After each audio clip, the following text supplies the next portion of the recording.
Welcome to Adventures in Grace. This is Jim Hockaday. Looking forward to getting into defining a Christian.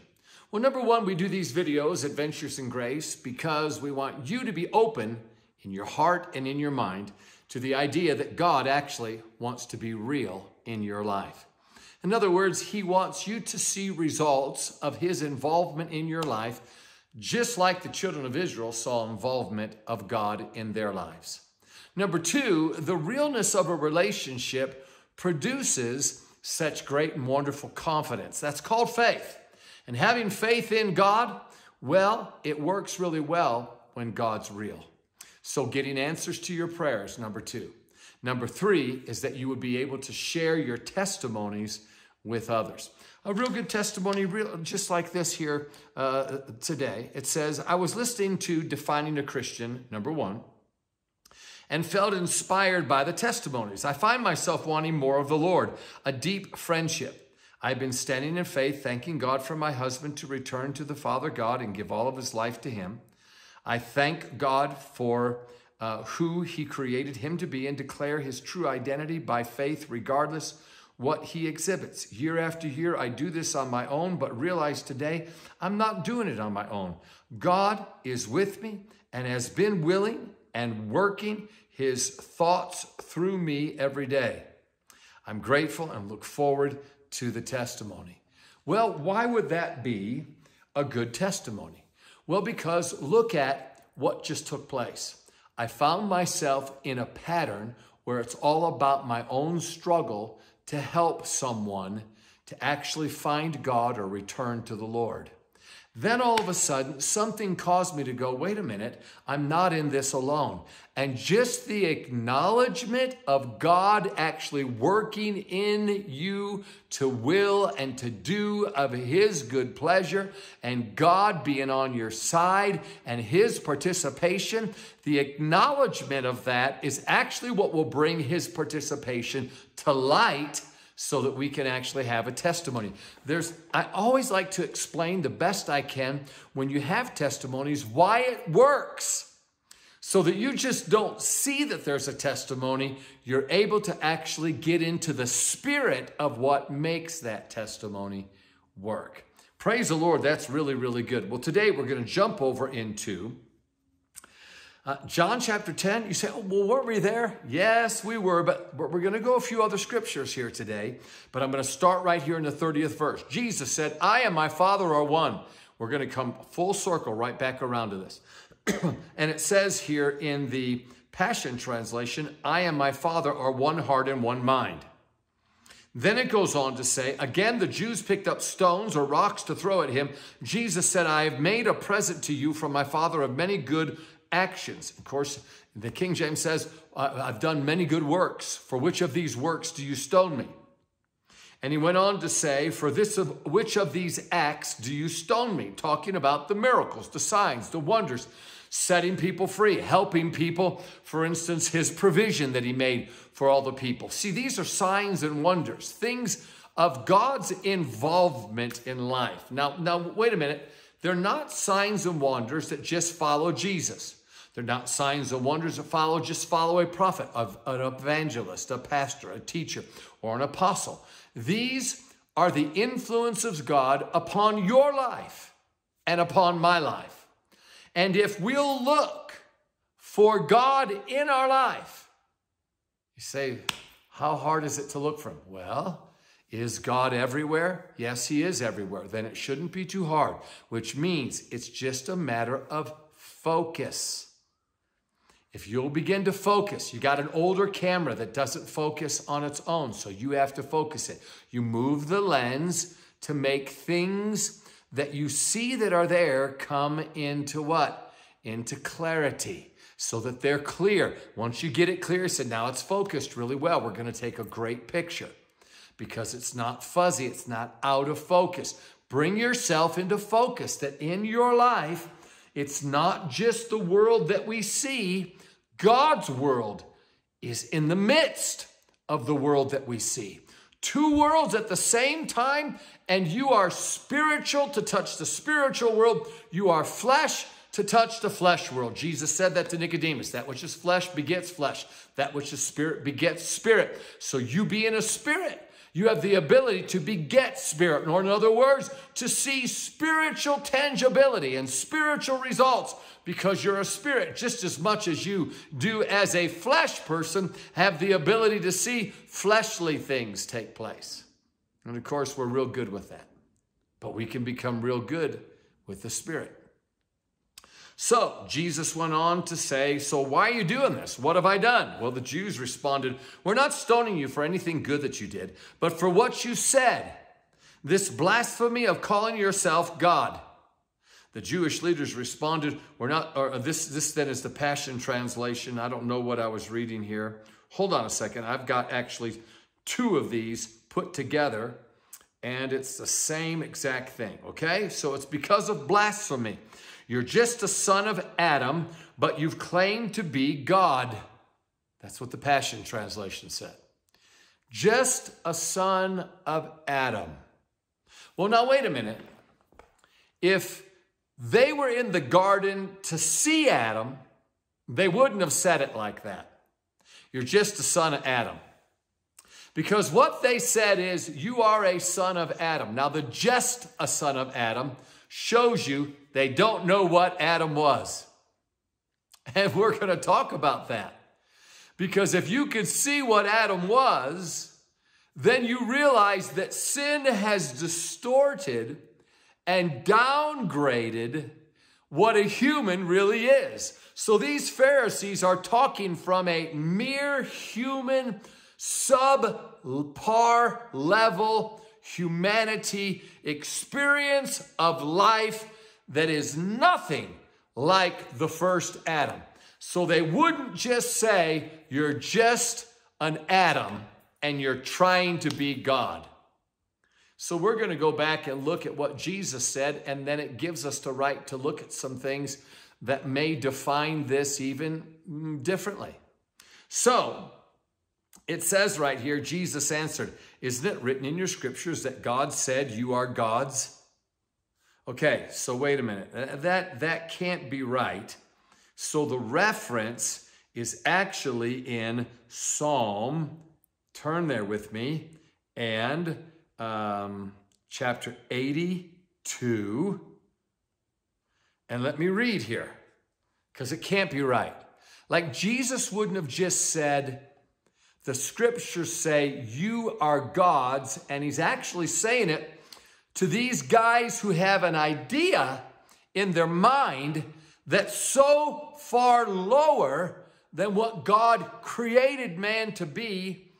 So how could Jesus say that about them unless the way that God made us is the way that he made us, and we can't change the way that he made us, but we can be tempted and deceived to think that we're not what God made us, and we can function on a lower level and not experience what God actually made us to be. Did you kind of catch all of that? In other words, just because someone's acting lower than what God made them to be doesn't prove that they're lower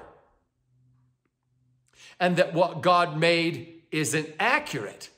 It just means they're not seeing it. And the choices they're making are causing them to experience something way less than what they could experience.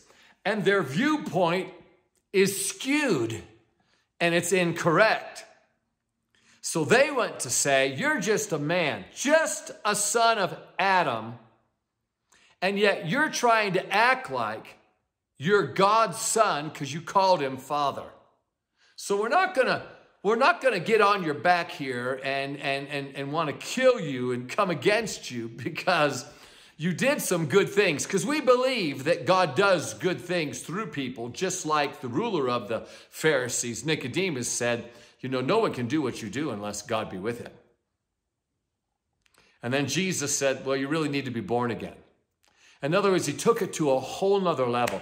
We're not going to just talk, Nicodemus, about old covenant men who God was with them and they produced great results. Now I want to introduce to you that the whole world can experience God on a brand new level. You know, John, as he was writing, and John the Baptist, of course, was the one that actually said some things over in the 31st verse of John chapter 3. And he said, Jesus sees things in heaven and hears things in heaven, and then he brings it down to the earth. And no one really wants to acknowledge it, because if you did, you'd have to say it was God. And then John said, he's above all other messengers because he's from above. So you look at who's been born from above. Or you could say Adam and Eve were created from above. And Jesus was born from above. So then you put them into a special class. But the rest of us have been born right here on this earth.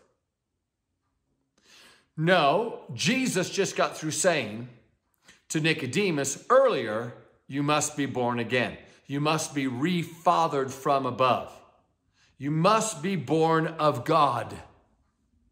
So is it possible to be born of God and therefore then to be able to see things that are in that world and to be able to hear things that are in that world? And the answer would be an absolute yes.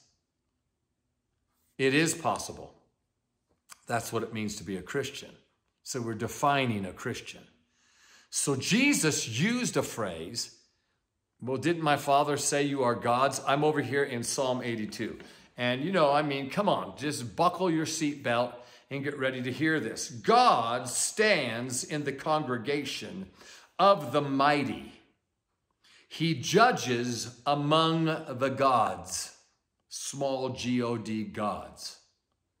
How long will you judge unjustly? This is what he's saying to the gods. Show partiality to the wicked. You defend the poor and fatherless. Do justice to the afflicted and needy. Deliver the poor and needy. Free them from the hand of the wicked. They do not know, nor do they understand. They walk about in darkness. All the foundations of the earth are unstable. Why? Because they're not judging correctly. You say, what in the world does that mean? Well, God placed into the hands of man the dominion and the authority over all the works of his hands concerning the world that he made. Obviously, God wasn't planning on taking a rulership over what he made, because he made someone suitable that could actually take the responsibility. Now, if God is going to give responsibility to someone, in what manner do you think he would give it? Let me ask you a simple question. If you owned a business and your sweat and tears were in that business, your finances were the reason why it was financed and the reason why it's open, but you're doing so well with your plan and the way you see it that it's growing leaps and bounds, but you can't keep up with it anymore. And you realize you get to that particular curve where at that place where you need to actually do something else to continue to grow, or it possibly begins to hit a curve where it goes in another direction. Because, there's always someone out there wanting to see what someone else is doing, take someone's idea, and then take it to a new level. I remember visiting Findlay, Ohio, and there was a place there called, I think it was called Webster's Hamburgers. And Webster's Hamburgers are Wendy's hamburgers. The Frosty is a Webster's Frosty. Wendy's Dave got the idea from Webster's, and he took it to another level, and now it's everywhere, not just on this continent, it's even in other places of the world. But whose idea was it? It came from Webster's Hamburgers in Findlay, Ohio. See, there's always somebody out there that's ready to take your idea and go further. So you want to maximize what you're doing, which means I need employees. I've got to find somebody. In what manner would you want to find them? Do you want to find somebody incompetent? Somebody that's not stable? Somebody that actually, pretty insecure, and they really don't care about anything that you're doing? No, they just want money. That's not who you're going to look for. You're going to look for somebody that can do the job as well as you can do it. And if you can find somebody that he can even do it better than you, you'd be glad to do that, because then the job is going to be even better than what you could have done it.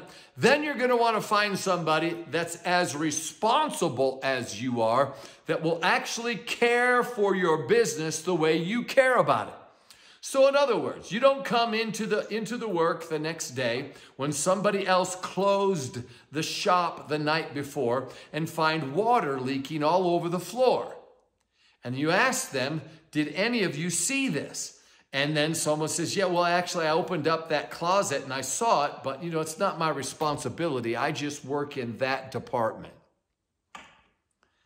What? You saw it? You could have turned off the water. You could have stopped us from having this. You see, that's irresponsibility. You want somebody as responsible as you.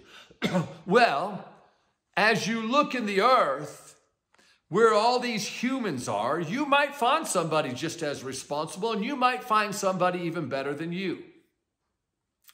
But God was creating an earth, and he needed somebody to run it.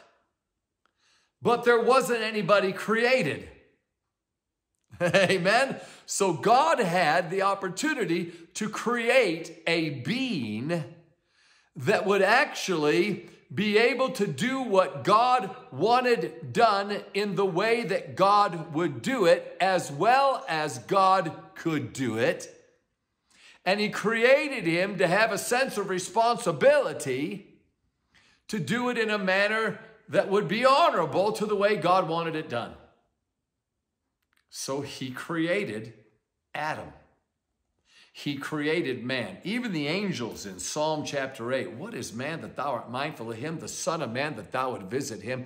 In other words, there obviously were some questions going on with other created beings that God had made about why is he spending so much time, behind that curtain. And he seems to be, chiseling this out and molding this out and working with these chemicals and working with this. Why is he spending so much time? And then all of a sudden, God unveiled his master creation called man. What is man that thou art mindful of him, the son of man that thou would visit him? God has made him a little lower than the angels. Actually, it means Elohim. It means here that when God's saying he judges among the gods, God created us in the God class. That's why the last time I was with you, I made those observations. When Genesis talks about everything will reproduce after its own kind, when God said, let's make man in our image and likeness, God was making a God kind of being. You are a God kind of being, made in his image and likeness as a representation and a manifestation of God himself, which means we can co-labor with God on God's level. That doesn't mean we usurp God's level. It means for the area of responsibility that he has created us for, he gave us the ability of his own ability to function in that responsibility on the same level as what God himself would function. Therefore, the end results of our administration would make the earth look just like God would have made it look if he were doing it, but he made somebody as responsible as himself. We're going to come back and pick this up.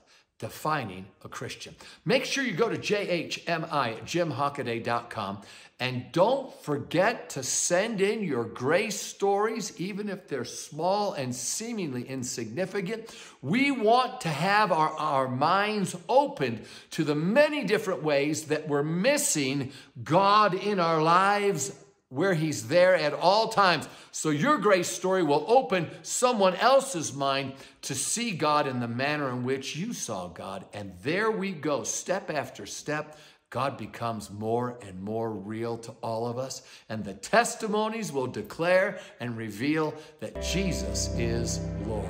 Bless you guys. We'll see you next time.